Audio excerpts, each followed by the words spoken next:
The rain hit the pavement in hard, steady drops as Marcus King stepped out of his car. He had just dropped his teenage daughter, Ava, off at her music lesson and decided to grab a quick bite to eat. He spotted a fancy new restaurant on the corner called Clay in Birch. It had marble windows, shiny doors, and a long line of expensive cars parked out front. Marcus was dressed simple, clean jeans, a navy hoodie, and his usual calm smile. He wasn't flashy, didn't care to be. What he didn't expect was what happened next. As soon as he stepped inside, a cold silence met him. The hostess, a tall woman with sharp red lipstick, looked him up and down like he didn't belong. Her smile faded fast. "Sir," she said slowly, "this place is a dress code." Marcus glanced around. A young white man in flip-flops and a wrinkled t-shirt was just being seated. Another woman had on yoga pants and a sweatshirt. "I see," Marcus replied politely. "Well, I just want a quick meal. I'll be gone in 30 minutes. The hostess didn't move. "You'll need to leave," she said, her voice louder now. "This restaurant is for a different crowd." Marcus felt his chest tighten. A few other diners looked over, some curious, others just plain rude. No one spoke up. A manager came over. He was older, had silver hair and a forced smile. "Sir, I think it's best if you dine somewhere else. We don't want any misunderstandings." "Misunderstandings?" Marcus kept his cool.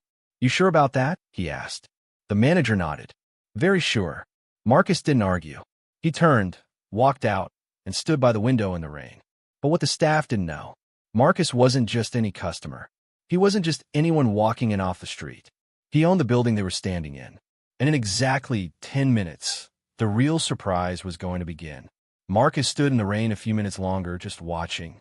He wasn't angry, not the kind that yells or makes a scene. No, Marcus had learned long ago that real power doesn't need to shout. He pulled out his phone and made a quick call. "Hey, Jason," he said calmly.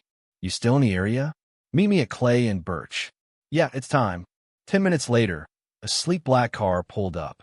Out stepped Jason Brooks, Marcus's business partner. Jason was in a sharp gray suit, holding a file folder and an umbrella. He walked over, handed Marcus the folder, and smiled. "You ready?" Jason asked. Marcus gave a nod. "Let's go give him a warm welcome." They walked back into the restaurant, side by side. The hostess's eyes widened. "Excuse me, sir," she said to Marcus again, her voice tight. "Like I said before, She stopped when Jason handed her the folder. "Please give this to your general manager." Now, confused, the hostess took the folder and walked off. Within seconds, the silver-haired manager came rushing back out. But his face was no longer smug. It was pale. This says the restaurant lease is under new ownership," the manager stuttered. "That's right," Jason said. "And as of this morning, Marcus King here is your new landlord." Gasps echoed from a few tables nearby. One waiter even dropped a glass. Marcus stepped forward.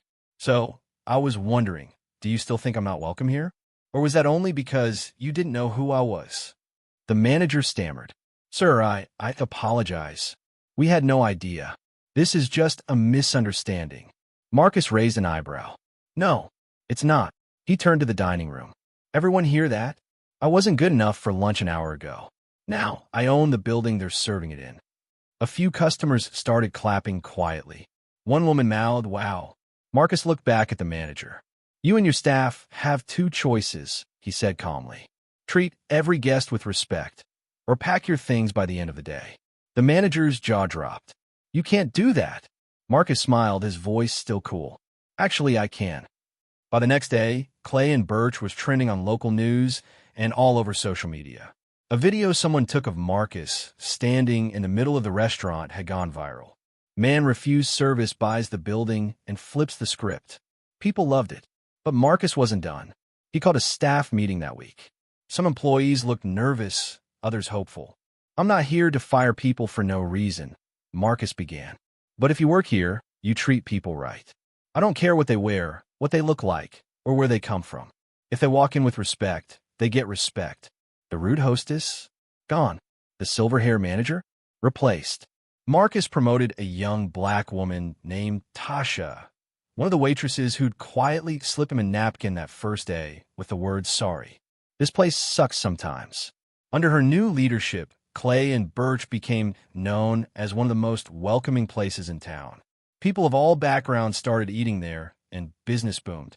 Marcus visited often, sometimes with his daughter, Ava, sometimes just to enjoy a good meal in a place that now truly belonged to everyone.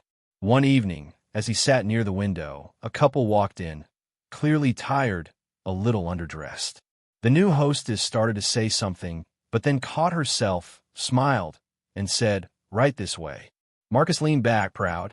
If that twist gave you chills, make sure to like this video and subscribe for more stories where karma always shows up on time. Share this with someone who knows that respect can't be measured by clothes or skin. Justice doesn't wear a name tag. It walks in when you least expect it.